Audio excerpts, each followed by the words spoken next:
Welcome back. We are joined today by John Luig from the MWH Group here in Wichita Falls. You know, taxes, I don't understand them. Every year there's something new, something different, but it's a good thing that we've got good friends that do know what's going on, and so we wanted to invite him on today to share some of his insight of what's happening. John, thanks for joining us. Thanks for having me, Ashton. I'm glad to be here. You bet. So maybe for some of our viewers that haven't been familiar with you or have met you before, tell us a little bit of background on yourself. Sure. Well, I'm born and raised in Wichita Falls. I'm a product of Ryder High School and Midwestern State University.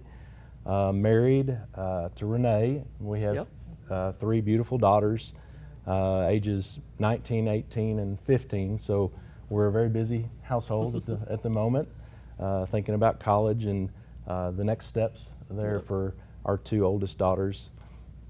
But I've been practicing public accounting since '95. I've been certified as a CPA since 1997. Have pretty well been focused in the tax side of our practice for most of that time, and so that's kind of where I've enjoyed and grown the most. Gotcha. Yeah. All right, John, let's talk about taxes for 2019. What are some of the major changes?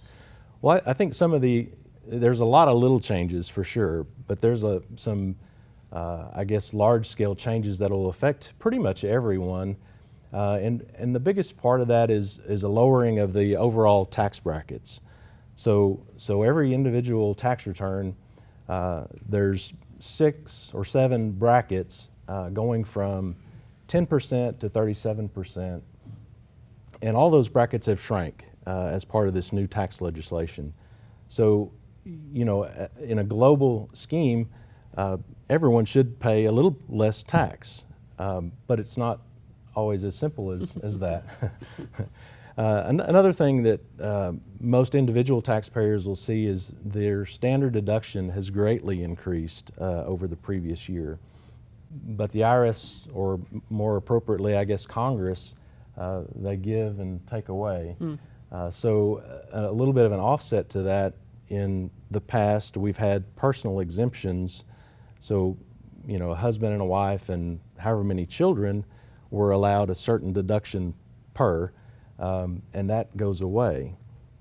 So there's some benefits and some negatives that go into this tax bill that'll affect everyone a little bit differently. There's also some changes to itemized deductions and how some of that works, and of particular importance in your business, the real estate taxes, or taxes in general, on Schedule A has been limited to $10,000. So folks that had maybe multiple properties and pay, you know, real estate taxes, their deduction for real estate taxes in 2018 could be smaller than it has in previous years. So I think overall, there'll probably be fewer people that itemize because of the higher standard deduction and some of the limitations on taxes. That'll affect quite a few folks, quite a few ordinary folks, actually. Yeah. Now, I know one of the big topics that it seems like is always up for debate is the mortgage interest deduction tax. That was not affected, correct? It was not affected. They tweaked a few things which affect a few people, but mainly I guess the size of a mortgage that you can deduct interest on. That's right. And so as long as your mortgage interest is below, or your mortgage balance is below $750,000, then you should get to deduct all your mortgage interest, just like you always have. Yeah. Which is probably 99 out of 100 homes in Wichita Yes, Falls. Absolutely. Yeah, most people I think are not going to be affected by that limitation in our market for sure. John, I know that what tips could you give a taxpayer at this point, let's say in early January? What should a taxpayer start to do? Well, I would say in early January is the time to get organized. You know, start looking for those tax documents that will be coming in the mail.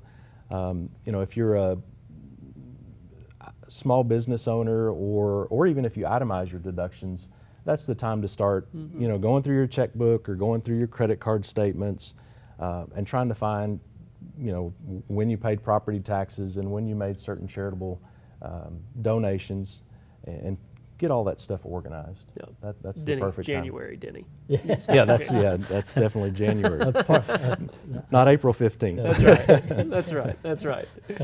Well, John, we sure do appreciate your insight and always appreciate your loyalty to us in the business and keeping us on the straight and narrow. Well, very good. Glad to do it and glad to be here. Thanks for having me. Well, you're welcome. Yeah. And we'll be right back.